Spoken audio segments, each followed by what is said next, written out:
Alhamdulillahi nahmaduhu wa nasta'inuhu wa nastaghfiruh wa na'udzu billahi min syururi anfusina wa min sayyiati a'malina man yahdihillahu fala mudhillalah wa man yudlil fala hadiyalah. Asyhadu an la ilaha illallah wahdahu la syarikalah wa asyhadu anna Muhammadan abduhu wa rasuluhu sallallahu alaihi wa ala alihi wa ashabihi wa man tabi'ahum bi ihsanin ila yaumiddin. Qala Allah Ta'ala ya ayyuhalladzina amanu taqullaha haqqa tuqatih wa la tamutunna illa wa antum muslimun. Ya ayyuhan nasu taqu rabbakumul ladzi khalaqakum min nafsin wahidah wa khalaqa minha zawjaha وَبَثَّ مِنْهُمَا رِجَالًا كَثِيرًا وَنِسَاءً وَاتَّقُوا اللَّهَ الَّذِي تَسَاءَلُونَ بِهِ وَالْأَرْحَامَ إِنَّ اللَّهَ كَانَ عَلَيْكُمْ رَقِيبًا فَإِنَّ أَصْدَقَ الْحَدِيثِ كِتَابُ اللَّهِ وَخَيْرَ الْهُدَى هُدَى مُحَمَّدٍ صلى الله عليه وسلم وشر الأمور محدثاتها فإن كل محدثات بدعة وكل بدعة ضلالة وكل ضلالة في النار. Ma'asyiral muslimin, jamaah rahimani wa rahimakumullah. Kita lanjutkan lagi pembahasan kitab Al-Ajwibatul Mufidah an As'ilatil Manahijil Jadidah lil 'Allama Asy-Syaikh Ad-Doktor Shalih bin Fauzan Al-Fauzan hafizahullah. Taib kita kemarin, pertemuan yang lalu, itu masuk ke pertanyaan ke-34. Karena belum selesai, maka insya Allah malam ini masih ada lanjutannya dari pertanyaan atau jawaban Syekh Shalih bin Fauzan ya, terkait, kita ulang sedikit pertanyaannya jemaah sekalian supaya nyambung.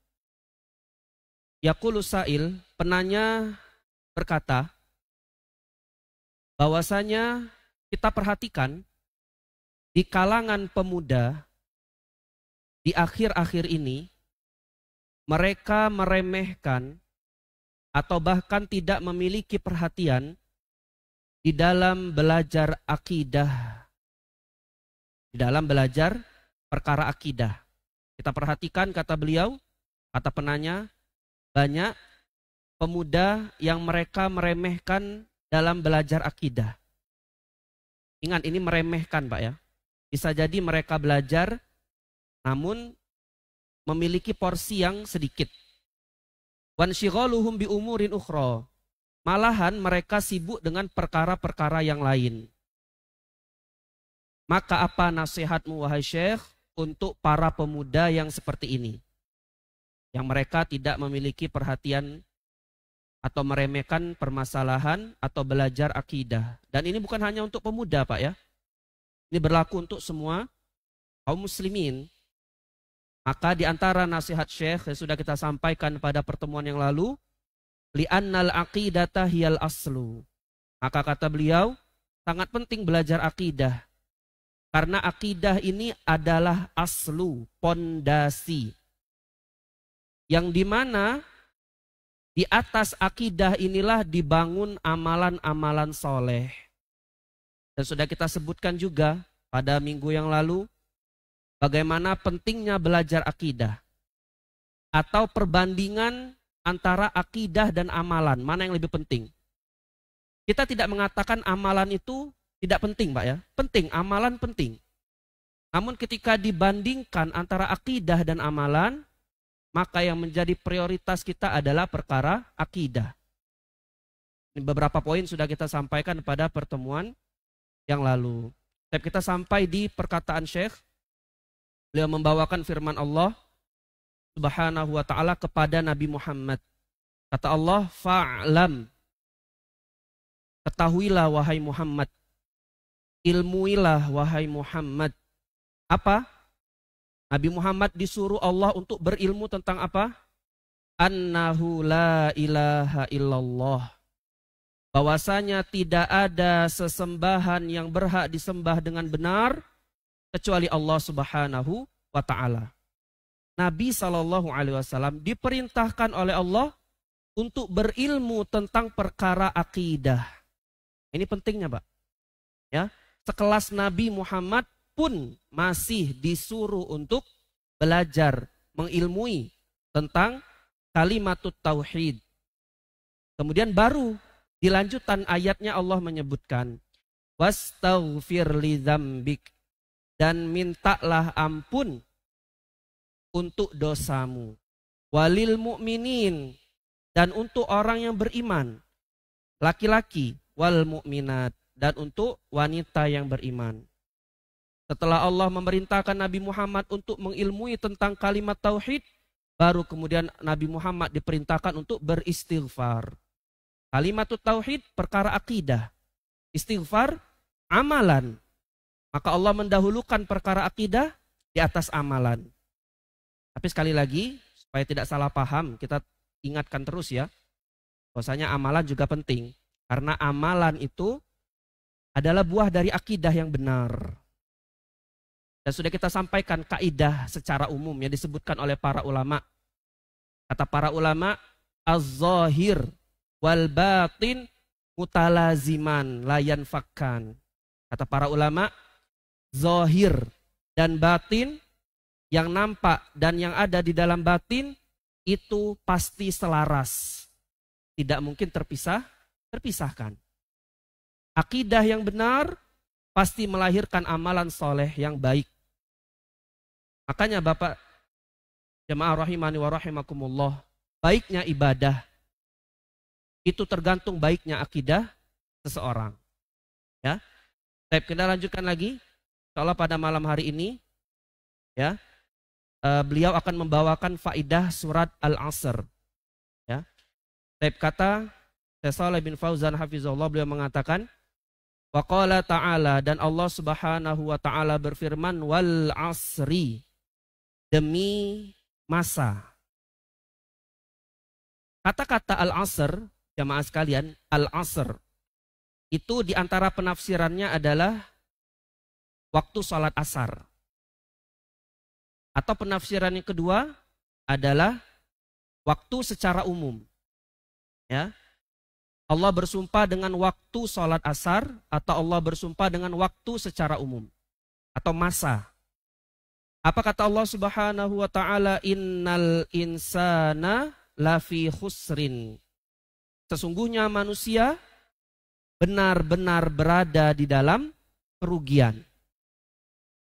Allah bersumpah dengan waktu, bahwasanya manusia ini, jamaah sekalian, kita ini benar-benar berada di dalam kerugian. Illalladzina amanu, kecuali. Nah, Allah memberikan pengecualian. Siapa yang tidak berada di dalam kerugian? Kata Allah Subhanahu wa taala, illalladzina amanu wa amilus solihat. Kecuali orang yang beriman, akidah, Pak. Iman, perkara akidah. Wa amilus solihat, dan orang yang beramal soleh. Sekali lagi, di dalam ayat ini Allah mendahulukan perkara iman, baru kemudian amalan. Karena amalan pasti dibangun di atas keimanan kepada Allah Subhanahu wa taala. Wa tawasau bil haqqi wa tawasau bis sabr. Orang yang tidak akan berada di dalam kerugian setelah dia beriman dan beramal soleh, kata Allah, dan orang-orang yang saling berwasiat dengan kebenaran, saling menasehati di atas kebenaran. Wa tawasau bis sabr, dan saling menasehati, berwasiat untuk bersabar. Kemudian kata Syekh Shalih bin Fauzan hafizahullah, beliau mengatakan farattabas salamata minal khasarati ala masail arba'. Ini penting jemaah sekalian. Kata beliau, ada 4 tingkatan atau 4 hal yang bisa membuat kita selamat dari kerugian di dalam ayat ini. Yang pertama al-iman wa ya'nil i'tiqadus sahih, yaitu beriman. Kalau kita beriman kepada Allah, memiliki akidah yang benar, maka ini bekal untuk kita selamat dari kerugian. Jamaah rahimani wa rahimakumullah, al-iman, makna iman secara bahasa adalah at-tasdiq, Iman secara bahasa artinya at-tasdiq, yaitu membenarkan. Ini secara bahasa. Contohnya di dalam surat Yusuf, kalau tidak salah ya.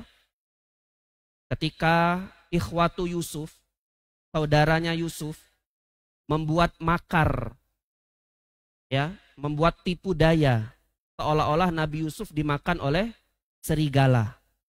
Kemudian menjumpai Nabi Yakub dengan membawa bajunya Nabi Yusuf yang sudah dilumuri darah serigala. Dan mereka mengatakan bahwasanya Nabi Yusuf ini dimakan serigala. Ya. Maka kata saudaranya Yusuf, apa kata mereka? Wa ma anta bimu'minin lana. Wahai ayahku, engkau tidak mungkin beriman kepada kami. Apa iman di sini, Pak? Membenarkan. Wahai ayahku, engkau tidak mungkin membenarkan cerita kami ini. Meskipun kami orang-orang yang benar. Iman di sini berarti membenarkan. Ya. Baik, apakah cukup membenarkan? Tidak cukup. Maka iman yang dituntut adalah iman secara istilah. Ada 5 hal yang harus diperhatikan terkait masalah iman. Dan ini insya Allah sudah ma'ruf Pak ya. Pengertian iman. Iman itu qaulun bil lisan. Ucapan dengan lisan. Wa'tiqadun bil janan. Keyakinan di dalam hati. Wa'amalun bil arkan. Dan amalan dengan anggota badan. Itu iman. Ya, ucapan, keyakinan, dan amalan. Itu makna iman. Yazidu bi ta'atir rahman wa yanqusu bi ta'ati syaitan. Iman itu bertambah dengan mentaati Allah dan iman akan berkurang ketika kita bermaksiat kepada Allah Subhanahu wa taala. Nah, maka ma'asyiral muslimin rahimani wa rahimakumullah, iman di sini adalah iman secara istilah. Jamaah rahimani wa rahimakumullah, itu perkara pertama. Yaitu hendaklah kita memiliki akidah yang benar untuk selamat dari kerugian di dalam ayat di surat Al-Asr tadi. Perkara kedua yang bisa membuat kita selamat dari kerugian, kata Syekh Shalih bin Fauzan, al-amalus shalih wal aqwalis shalihah, yaitu amalan soleh dan ucapan yang soleh yang baik. Wa atful aqwalis salihati wal a'malis salihati 'alal iman ma'a annaha juz'un minhu min babi atfil khas 'alal 'am.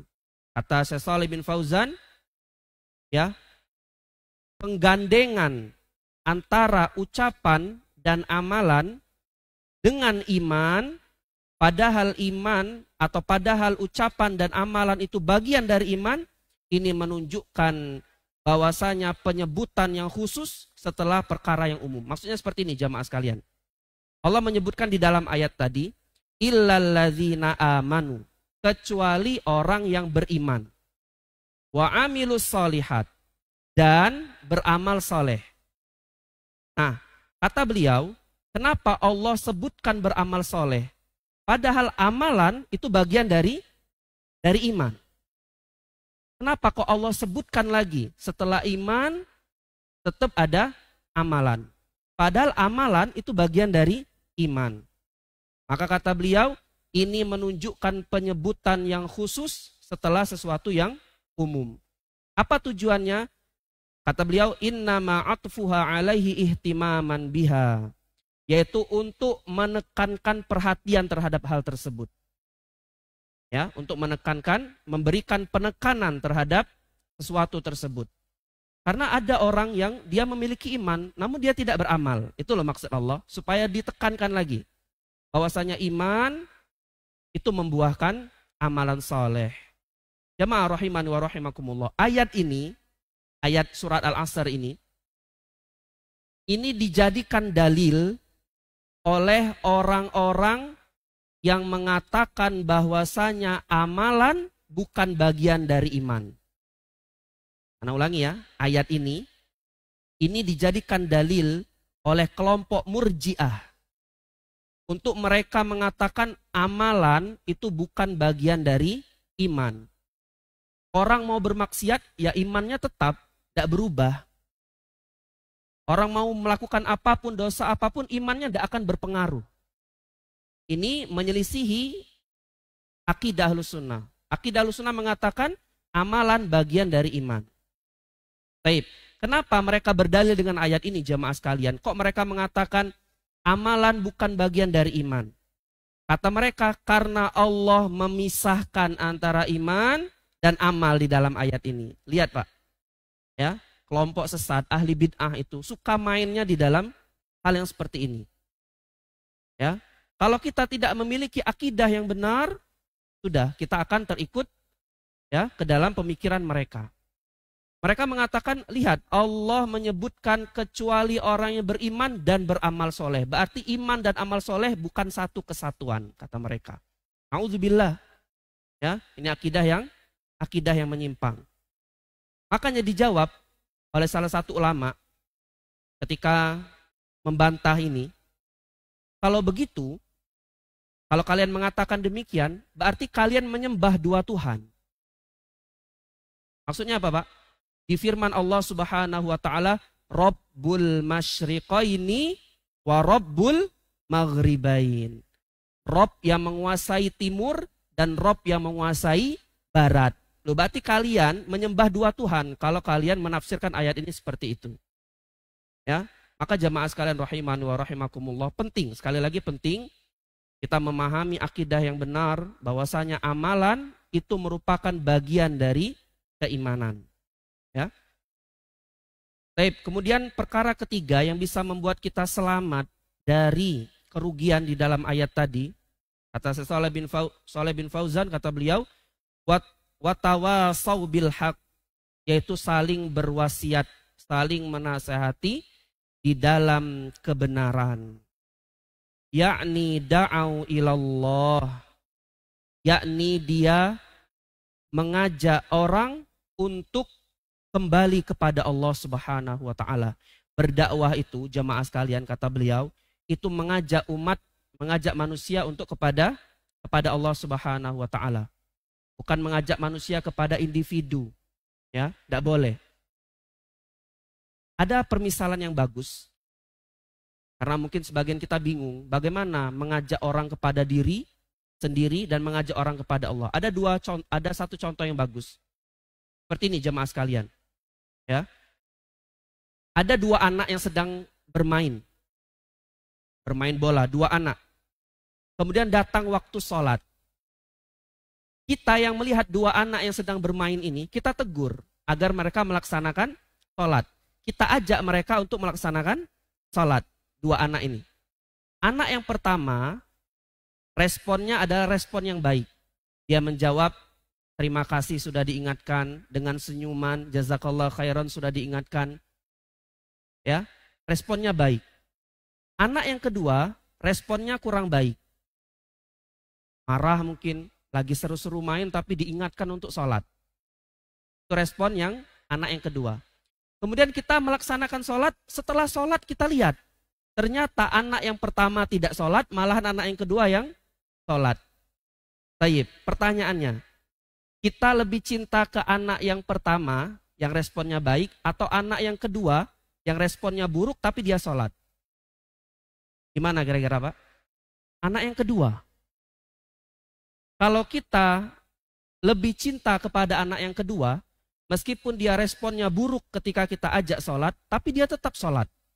Berarti itu kita berdakwah kepada Allah Subhanahu wa ta'ala. Ya. Tidak ngurus, meskipun mereka responnya kurang baik, tapi yang penting mereka beribadah kepada Allah Subhanahu wa ta'ala. Adapun anak yang pertama responnya baik, tapi dia tidak sholat ternyata, tetap main di luar. Ya. Maka jemaah sekalian, kalau kita lebih cinta kepada anak yang pertama, ini menunjukkan kita ingin dihormati. Ya. Terserah mereka mau menjalankan syariat Allah atau tidak, yang penting kalau saya mengajak mereka nurut gitu. Ya, mereka senyum, mereka senang. Ini adalah cara berdakwah yang kurang tepat. Taib jamaah rahimani wa rahimakumullah. Dan kata beliau, setelah kita mengajak kepada Allah wa amaru bil ma'ruf, dan mengajak kepada kebaikan. Wa nahau 'anil munkar, dan melarang dari kemungkaran. Walamma tanau bi anfusihim awwalan wa arrafu at-tariqa wa arafu at-tariqa. Dan ini bisa mereka lakukan ketika mereka memperhatikan diri mereka sendiri terlebih dahulu, kemudian mereka bisa mengetahui jalan kebenaran. Jadi jamaah sekalian, berdakwah kepada Allah, beramar ma'ruf nahi mungkar, itu setelah kita memperhatikan diri kita sendiri. Ya, jangan sampai kita sibuk ngajak orang kepada kebaikan, namun melupakan diri kita sendiri. Bagaimana ayat yang dibaca tadi saat sholat maghrib, Allah Subhanahu wa Ta'ala berfirman, Ya ayyuhalladzina amanu qu anfusakum wa ahlikum naro. Wahai orang yang beriman, jagalah diri kalian. Allah menyebut kita jaga diri kita dulu.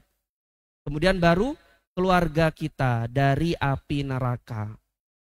Jadi ketika kita ingin beramar ma'ruf nahi mungkar, maka usahakan kita dulu yang kita perhatikan. Ya, jangan sampai kita sibuk ngurusin orang, namun ternyata diri kita yang terbakar seperti lilin. Menerangi orang, namun dirinya terbakar. Atakmurunan nasa bil birri wa tansawna anfusakum.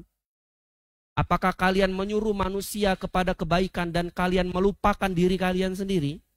Ini bahaya, Pak. Dan ini terjadi terkadang kepada ya panitia kajian biasanya.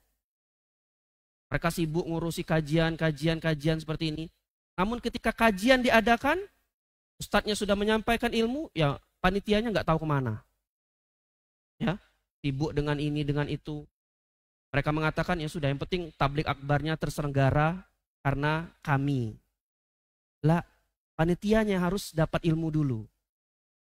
Maka pernah kami ingatkan ketika ada pembentukan panitia itu harusnya duduk yang paling depan, Pak. Ya, karena ini kajian, tablik akbar atau lain sebagainya, itu seharusnya yang mendapatkan manfaat paling banyak adalah yang menyelenggarakan. Itu ya. Baik. Masyarul muslimin rahimani wa rahimakumullah. Kata Syekh Shalih bin Fauzan, da'au ghairahum ila dzalik. Mereka mengajak orang lain kepada hal tersebut setelah memperhatikan diri mereka. Li'annal muslima mukallafun bida'watin nasi ilallah wal amri bil ma'rufi wan nahyi 'anil munkar.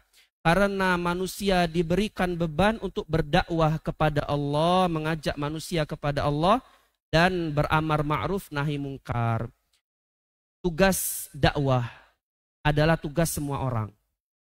Ya, dakwah adalah tugas semua orang. Namun setiap orang berbeda-beda kapasitasnya. Dokter misalnya, Dokter Iqbal, ya, ketika melihat ada pasien, dokternya menyampaikan berdakwah kepada pasien tersebut. Pak, kesembuhan ini datangnya dari Allah. Dokter ini, Pak, boleh? Boleh dia menyampaikan tersebut. Pak, kesembuhan ini datangnya dari Allah. Kami ini hanya sebagai usaha, ikhtiar. Ya boleh dokternya berdakwah sesuai dengan kapasitas dokternya. Jangan dokternya ke masjid bawa Sahih Bukhari, innal hamdalillah. Ya. Ya boleh kalau dokternya punya ilmu, alumni ma'had mana misalnya.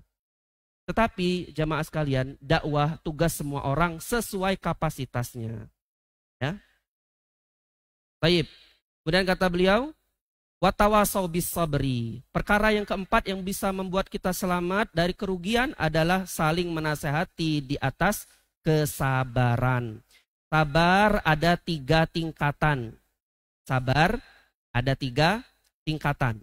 Yang pertama, as-sabru ala ta'atillah. Sabar mengerjakan ketaatan kepada Allah. Yang kedua, as-sabru an maharimillah. Sabar dari bermaksiat kepada Allah. Yang ketiga, as-sabru ala aqdarillah. Yaitu sabar terhadap takdir-takdir Allah yang tidak kita sukai. Ya. Maka di antara 3 tingkatan ini jamaah sekalian, mana yang lebih tinggi? Sabar terhadap ketaatan, sabar meninggalkan dosa, atau sabar terhadap takdir? Maka di antara jenis 3 ini, jenisnya itu yang paling utama adalah sabar yang pertama. Sabar di dalam mengerjakan ketaatan kepada Allah. Ini tingkatan yang paling tinggi, Pak. Namun dinilai dari jenisnya. Kenapa demikian? Karena tingkatan yang pertama ini ada pilihan di dalamnya. Waktu sholat asar misalnya. Datang waktu sholat asar. Kita ada pilihan untuk mengerjakan atau meninggalkan. Nah, kita harus sabar melaksanakan ketaatan tersebut. Maka ketaatan atau sabar yang pertama adalah sabar di atas ketaatan kepada Allah. Karena di dalamnya terdapat pilihan. Entah kita melaksanakan atau kita meninggalkan ketaatan tersebut. Ini sabar yang paling tinggi, Pak. Sabar yang kedua adalah sabar meninggalkan dosa. Semua orang bisa, Pak, meninggalkan dosa. Ya, semua orang itu bisa meninggalkan dosa. Tidak perlu usaha sebetulnya. Orang yang kecanduan rokok, ya sudah, tidak usah beli rokok. Tetapi yang membuat sulit adalah hawa nafsunya. Ya. Kemudian sabar yang ketiga adalah sabar terhadap takdir Allah. Dan ini sabar yang ketiga. Karena di sini tidak ada pilihan. Apakah kita bisa milih kita mau kecelakaan atau tidak? Tidak bisa. Ini sudah ditentukan oleh Allah Subhanahu wa Ta'ala. Itu dari jenisnya, Pak, ya. Namun di antara jenis ketiga ini, tiga jenis ini, setiap orang berbeda-beda. Ya. Terkadang bisa jadi sabar dalam meninggalkan maksiat dan dosa itu menjadi lebih utama. Contoh, pemuda yang masih muda, ya, remaja.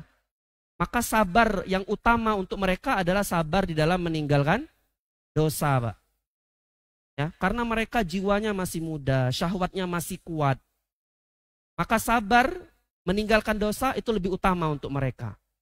Bagaimana Nabi SAW bersabda tentang 7 golongan yang dinaungi oleh Allah. Kata Nabi, di antaranya, warajulun da'athum ra'atun dzata jamalin wa mansibin faqala inni akhafullah. Yaitu pemuda yang diajak perempuan yang cantik untuk berzina. Namun pemuda ini mengatakan saya takut kepada Allah. Maka dia meninggalkan dosa tersebut. Dan ini lebih utama untuk para pemuda. Adapun melaksanakan ketaatan, bersabar di atas ketaatan yang mereka masih kuat. Puasa masih kuat, sholat ke masjid masih kuat. Maka terkadang sabarnya berpindah posisi. Paham, Mbak, ya? Adapun untuk orang tua, ya, untuk bapak yang sudah sepuh, yang mana yang lebih utama, Pak? Sabar terhadap ketaatan kepada Allah. Bapak yang sudah sepuh, jalannya, dia sabar untuk jalan ke masjid, pakai tongkat misalnya, atau badannya sudah nggak kuat lagi, dia tetap sabar untuk sholat. Maka bagi orang tua, sabar yang pertama, yaitu dia sabar dalam melaksanakan ketaatan, itu lebih afdol. Ya. Adapun sabar dalam meninggalkan dosa, bapak misalnya, umur 80 tahun, ya, diajak berzina sama perempuan. Gampang bapak nolaknya. Apalagi yang sudah tua, ya. Sudah nggak ada nafsu lagi kadang-kadang. Gampang untuk dia menolak hal tersebut. Ya. Nah, makanya jamaah sekalian rahimani wa rahimakumullah, tingkatan sabar ini ketika berkaitan dengan individu itu bisa berubah tingkatannya. Adapun ketika berkaitan dengan jenis, yang pertama adalah sabar dalam melaksanakan ketaatan kepada Allah Subhanahu wa Ta'ala. Maka kata beliau, hafizahullah, beliau mengatakan, as-sabru ala ma yulakunahu fi sabili dzalika minat ta'abi wal masyaqqah. Yaitu kita sabar terhadap apa yang kita hadapi di jalan Allah terkait kelelahan dan kesusahan. Kita sabar, ya, di dalam ya menempuh syariat Allah Subhanahu wa Ta'ala. Terkadang orang salah mengartikan sabar ini, Pak, ya. Sabar ini adalah kita tetap bertahan di atas koridor syariat. Ya, itu sabar, Pak. Misal ada orang, ya na'udzubillah, dipukul sama orang lain. Dia senyum, yang dipukul ini senyum, ya, tidak balas. Kita melihatnya sabar, Pak, ya. Tapi pas pulang, pergi ke dukun orang ini. Minta santet orang yang mukulnya tadi. Sabar enggak berarti, Pak? Enggak sabar. Karena dia keluar dari koridor syariatnya Allah Subhanahu wa ta'ala. Ya.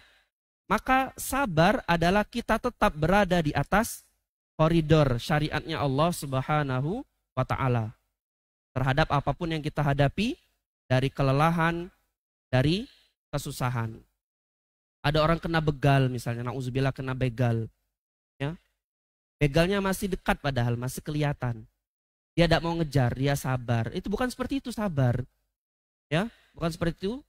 Ya, sabar yang diinginkan oleh syariat. Sabar adalah kita tetap bertahan di dalam koridor syariatnya Allah Subhanahu wa ta'ala. Cukup insyaallah jawaban dari Saleh bin Fauzan hafizahullah. Baik. Apabila ada kesalahan kata, kami mohon maaf. Yang benar datangnya dari Allah, dan yang salah tentunya dari kurangnya ilmu kami. Allah dan Rasulnya berlepas dari hal tersebut. Kami akhiri subhanakallahumma bihamdika asyhadu an la ilaha illa anta astaghfiruka wa atubu ilaik. Assalamualaikum warahmatullahi wabarakatuh.